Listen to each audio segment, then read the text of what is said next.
दैनिक Chhattisgarh channel देखना शुरू कर चुके हैं आप और छत्तीसगढ़ प्रदेश की तमाम सभी महत्वपूर्ण बड़ी खबरों की शुरुआत जय जोहार और नमस्कार के साथ। महतारी वंदन योजना के डेट्स में कुछ बदलाव संभव हुए हैं, जहां अब 8 की जगह पर 7 मार्च को महतारी वंदन योजना की पहली किस्त का भुगतान छत्तीसगढ़ प्रदेश की महिलाओं को होने वाला है। जहां रायपुर के साइंस कॉलेज मैदान में एक बहुत बड़ा सम्मेलन होगा, जहां प्रधानमंत्री मोदी वर्चुअली इस कार्यक्रम को संबोधित करने वाले हैं। छत्तीसगढ़ की महिलाओं को महतारी वंदन योजना का पैसा 7 मार्च को मिलने वाला है। तय कार्यक्रम 8 मार्च को बदल दिया गया है, जहां प्रदेश भर में आयोजित कार्यक्रम में प्रधानमंत्री मोदी वर्चुअली जुड़कर महिलाओं के खाते में रकम ट्रांसफर करेंगे और इस दौरान रायपुर के साइंस कॉलेज में 50,000 महिलाएं जुटने वाली हैं। प्रदेश के लगभग सभी जिलों में कार्यक्रम की तैयारियां की जा रही हैं। मुख्यमंत्री विष्णुदेव साय भी इस कार्यक्रम में शिरकत करेंगे। वहीं विधानसभा चुनावों में भाजपा ने विवाहित महिलाओं को 12,000 रुपये सालाना देने का दावा किया था और अब लोकसभा चुनाव से कुछ दिन पहले मोदी 1,000 रुपये की किस्त महिलाओं के खाते में भेजने वाले हैं। कार्यक्रम की अंतिम रूपरेखा विभाग ने तैयार कर दी है। वहीं रायपुर के साइंस कॉलेज मैदान में 50,000 से ज़्यादा महिलाओं को जोड़ने का लक्ष्य रखा गया है। 70 लाख से ज़्यादा आवेदन अब तक इस योजना के अंतर्गत मिल चुके हैं।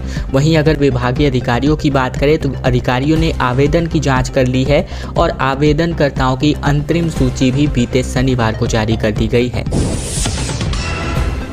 छत्तीसगढ़ में 6 मार्च को एक बार फिर बारिश की चेतावनी दी जा रही है। सरगुजा और बिलासपुर संभाग में बौछारें पड़ सकती हैं, जबकि राजनांदगांव अभी तक सबसे गर्म स्थान रहा है। छत्तीसगढ़ में 6 मार्च को एक बार फिर से बारिश की चेतावनी जारी की जा रही है, जहां सरगुजा और बिलासपुर संभाग के जिलों में बूंदाबांदी होने के आसार जताए गए हैं। समुद्र से आ रही ठंडी हवाओं के कारण नमी की वजह से ऐसा बदलाव बादलों में देखने को मिल रहा है। रायपुर समेत आसपास के जिलों में हल्के बादल छाए रह सकते हैं। वहीं अगले आने वाले 48 घंटों में प्रदेश के अधिकतम और न्यूनतम तापमान में कोई विशेष बदलाव के आसार नहीं है। वहीं रविवार की बात करें तो अंबिकापुर और पिंडरा रोड में 2 से 3 मिलीमीटर तक बारिश रिकॉर्ड हुई है। वहीं दिन में भी कहीं पर बूंदाबांदी और कहीं पर बौछारें पड़ी हैं। नमी और बारिश की वजह से बिलासपुर, अंबिकापुर और पिंडरा रोड में दिन का तापमान सामान्य से नीचे चला गया है।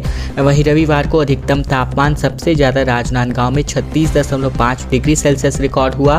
सरगुजा में दिन का पारा अभी 4 डिग्री लुढ़का हुआ है। वहीं पिंडरा में भी दिन का पारा लुढ़क गया है, जबकि राजनांदगांव में औसत से 7 डिग्री सेल्सियस ज़्यादा तापमान अभी रिकॉर्ड हो रहा है। चित्रकोट महोत्सव में मुख्यमंत्री बस्तर को 130 करोड़ की सौगात देने जा रहे हैं, जहां 340 जोड़ों का विवाह भी सामूहिक विवाह योजना अंतर्गत तय होने वाला है। महाशिवरात्रि पर्व के ठीक एक दिन पहले होने वाले चित्रकोट महोत्सव में 5 से 7 मार्च तक इसको मनाया जाएगा, जहां महोत्सव का शुभारंभ मुख्यमंत्री विष्णुदेव साय की अध्यक्षता में 5 मार्च को दोपहर बाद करेंगे। मुख्यमंत्री कन्यादान योजना में शामिल होकर 340 जोड़ों का विवाह संपन्न कराएंगे। कलेक्टर विजय दयाराम के ने बताया कि चित्रकोट महोत्सव को विशेष तौर पर युवाओं के लिए केंद्रित रखा गया है। पहले दिन उद्घाटन सत्र में मल्लखंब के खिलाड़ी अपना प्रदर्शन करेंगे। साथ ही मुख्यमंत्री बस्तर संभाग के विभिन्न जिलों में लगभग 130 करोड़ की लागत से होने वाले विकास कार्यों का लोकार्पण और भूमि पूजन भी करने वाले हैं। शाम को कवि सम्मेलन भी इसमें आयोजित किया जाएगा, जहां 6 मार्च को हरिहरन की प्रस्तुति होगी, जबकि 7 मार्च को महतारी वंदन योजना के अंतर्गत राशि का वितरण प्रधानमंत्री मोदी के द्वारा किया जाएगा। उसका प्रसारण यहाँ भी होने वाला है। रायपुर में आने वाले 2 दिनों तक पानी की सप्लाई पूरी तरीके से बाधित रहेगी और तकरीबन 1.5 लाख से ज़्यादा घर इसकी वजह से प्रभावित होंगे। रॉ पाइपलाइन में लीकेज की मरम्मत का काम किया जाना है। रायपुर में 6 और 7 मार्च को पानी की सप्लाई पूरी तरीके से स्टॉप्ड रहेगी, क्योंकि 1,50,000 से अधिक घरों में जो पानी है सप्लाई बाधित है। दरअसल नदी से फिल्टर प्लांट में आने वाले रॉ वाटर की पाइपलाइन में लीकेज आ चुकी है, जिसकी वजह से पाइपलाइन के लीकेज को ठीक करने के चलते 2 दिनों तक सप्लाई प्रभावित रहेगी। पाइप की मरम्मत का काम 6 मार्च को सुबह पानी सप्लाई के बाद किया जाएगा। दिन भर मरम्मत का काम चलेगा और इसकी वजह से 7 मार्च की सुबह भी पानी की सप्लाई नहीं हो पाएगी। अधिकारियों ने बताया कि मरम्मत के दौरान तकरीबन 14 घंटे का शटडाउन किया जाएगा। शहर की 30 पानी टंकियों से पानी की सप्लाई अभी नहीं होने वाली है। अफसरों के मुताबिक बात करें तो अमलेडीह, अवंती विहार, मंडी, मोवा, सड्डू, दलदल निवासी, दलदल सिवनी, साथ ही रामनगर, कचना, आमा सिवनी, देवपुरी, बोरियाखुर्द समेत जोरा, भनपुरी नया, रायपुरा, साथ ही कुकुरबेड़ा और साथ ही बैरन बाजार नया, साथ ही देवेंद्र नगर पानी टंकी में यहाँ पानी नहीं आने जा रहा है। बारातियों से भरी बस 20 फीट गहरी खाई में जा गिरी, जहां मुंगेली से जा रहे शहडोल की वजह से यह हादसा हुआ। कवर्धा जंगल में महिलाओं और बच्चों ने चीख पुकार मच गई। दरअसल छत्तीसगढ़ के कवर्धा में बारातियों से भरी बस 20 फीट अचानक गहरी खाई में जा गिरी, जिससे कई बाराती भी घायल हो गए। बताया जा रहा है कि मुंगेली के लोरमी से मध्य प्रदेश के शहडोल के लिए बारातियों की बस रवाना की गई थी, लेकिन कोलमी घाट के हनुमान खेत खोल के पास यह हादसा हुआ है, जहां पूरा मामला कुकदूर थाना क्षेत्र का बताया जा रहा है। बस में तकरीबन 60 लोग सवार थे, जिनमें से 6 लोगों के हालात गंभीर है। दुर्घटना के बाद बस में फंसे महिला और बच्चों की जंगल में चीख पुकार मच गई। राहगीरों की मदद से खाई में उतरकर बारातियों की जान बचाई गई। साथ ही पुलिस को इस बाबत सूचना भी दी गई। स्मार्ट सिटी प्रोजेक्ट के फेज 2 में केवल बिलासपुर ही सिलेक्ट हो पाया है। अगले 5 साल तक ये काम डेवलपमेंट का पूरी तरह जारी रहेगा। डेवलपमेंट के कई नए काम होंगे, जहां केंद्र ने भी इसकी स्वीकृति दे दी है। बिलासपुर को स्मार्ट सिटी परियोजना के फेज 2 में एक बार फिर से सिलेक्ट किया गया है। आने वाले 5 साल तक कंपनी के प्रोजेक्ट्स चलते रहेंगे। शहर डेवलपमेंट के नई कार्य भी किए जाएंगे। वहीं कलेक्टर अवनीश शरण के मुताबिक स्मार्ट सिटी प्रोजेक्ट के फेज 2 में छत्तीसगढ़ से केवल बिलासपुर का ही चयन हुआ है। दरअसल कुछ दिन पहले आवास एवं शहरी मामलों की संसदीय समिति ने अपनी सिफारिश लोकसभा में पेश की। इसमें बताया गया कि केंद्र सरकार को राजधानियों और पर्यटक शहरों से 50 से 100 किलोमीटर की दूरी पर स्थित टियर 2 के शहरों पर जोर देते हुए स्मार्ट सिटी मिशन यानी SCM का दूसरा चरण जो है शुरू करना चाहिए। समिति ने यह भी सुझाव दिया था कि स्मार्ट सिटी मिशन के अंतर्गत 100 शहरों में बनाए जा रहे हैं और ऐसे में डिजिटल बुनियादी ढांचे को देखते हुए डिजिटल प्लेटफॉर्मों को साइबर हमलों से बचाने के लिए एक मजबूत प्रणाली स्थापित करने की जरूरत है। मुख्यमंत्री साय ने विश्वविद्यालय के आर्यभट्ट भवन का उद्घाटन किया। भिलाई में 209 करोड़ के विकास कार्यों का लोकार्पण और शिलान्यास किया गया। मुख्यमंत्री विष्णुदेव साय ने बीते दिन भिलाई प्रवास रहा, जहां वो छत्तीसगढ़ स्वामी विवेकानंद तकनीकी विश्वविद्यालय के शैक्षिक भवन में आयोजित कार्यक्रम में शिरकत करते नजर आए, जहां विश्वविद्यालय के आर्यभट्ट भवन सहित कुल 209 करोड़ के अन्य विकास कार्यों का लोकार्पण और शिलान्यास किया। CSBTU के मुताबिक विश्वविद्यालय परिसर में तकरीबन 10 करोड़ 36 लाख रुपए की लागत से आर्यभट्ट भवन नाम के शैक्षिक भवन को तैयार किया गया है। इस भवन में डिप्लोमा, बीटेक ऑनर्स, एमटेक और PhD जैसे अन्य पाठ्यक्रमों की कक्षाएं संचालित होंगी। यहां छात्रों के लिए ट्रेनिंग एंड प्लेसमेंट के लिए अंतर्राष्ट्रीय कंपनी न्यूक्लियस टेक का ऑफिस संचालित किया जाना है। गौहत्या में शामिल लोगों की लिस्ट जारी करेंगे। रायपुर में शंकराचार्य ने कहा कि हिंदू धर्म से इनको बहिष्कृत किया जाएगा। राजिम में CM और प्रदीप मिश्रा ने महाआरती आयोजन भी करा। दरअसल शंकराचार्यों ने गौ माता को राष्ट्रमाता का दर्जा बनाए जाने की मांग को लेकर 10 मार्च को भारत बंद आह्वान किया है और इसके बाद 14 मार्च को पैदल संसद मार्च भी होने वाला है। उन्होंने कहा कि गौ हत्या से जुड़े लोगों की हम लिस्ट बना रहे हैं। पहली सूची चैत्र शुक्ल प्रतिपदा यानी कि 9 अप्रैल को जारी होगी और इसमें शामिल लोगों को हिंदू धर्म से बहिष्कृत कर दिया जाएगा। राजिम कुंभ कल्प में ज्योतिष पीठ शंकराचार्य स्वामी अविमुक्तेश्वरानंद सरस्वती और द्वारिका पीठ के शंकराचार्य सदानंद सरस्वती शामिल होने पहुंचे हैं। साथ ही कथावाचक पंडित प्रदीप मिश्रा भी सोमवार को राजिम पहुंचे। पंडित प्रदीप मिश्रा ने मुख्यमंत्री के साथ राजीव लोचन मंदिर में दर्शन भी किया। मनरेगा कर्मचारियों ने मानसिक प्रताड़ना का आरोप लगाकर राज्यपाल से गुहार लगाए जाने की अपील की है। दरअसल जनपद पंचायत की बात करें या पूरे छत्तीसगढ़ प्रदेश के मनरेगा कर्मचारियों की बात करें तो अपने मौलिक अधिकारों के लिए काफ़ी लंबे समय से संघर्षरत हैं, जहां शासन स्तर से इन कर्मचारियों से महात्मा गांधी नरेगा के अलावा किसी भी अन्य प्रकार का कार्य नहीं लेने का पत्र तो जारी कर दिया जाता है, लेकिन जमीनी स्तर पर इसके बिल्कुल विपरीत स्थितियाँ निर्मित होती है। इन समस्याओं को लेकर शासन स्तर पर भी कई बार पत्राचार किया जाता रहा है, लेकिन इस ओर कोई भी ध्यान नहीं दिया जाता। अब मनरेगा के कर्मचारी मानसिक रूप से प्रताड़ित करने का आरोप लगा रहे हैं। इसको लेकर वे राज्यपाल से अपनी गुहार भी लगाने वाले हैं। मनरेगा कर्मचारी महासंघ के प्रांताध्यक्ष अक्षय छत्री के मुताबिक हमें मनरेगा के कार्यों के लिए सैलरी दी जाती है। शासन स्तर से भी किसी प्रकार के अन्य कार्य मनरेगा कर्मचारी से नहीं कराने का निर्देश है, लेकिन जिले में अब बात करें तो कर्मचारी अपने मौलिक अधिकारों के लिए संघर्ष कर रहे हैं। इस संबंध में राज्य स्तर पर कई बार पत्राचार किया गया, लेकिन अब तक इनकी कोई सुनवाई नहीं हो पाई है। में आने वाली शिक्षक भर्ती के लिए नई नियमावली को तैयार किया जा चुका है। प्राइमरी टीचर में इस बार बीएड वाले पात्र नहीं होंगे, जबकि मिडिल में कॉमर्स के शिक्षक के भी इस बार पोस्ट आने वाले हैं। राज्य के सरकारी स्कूलों में तकरीबन 33,000 शिक्षकों की नई भर्ती होगी।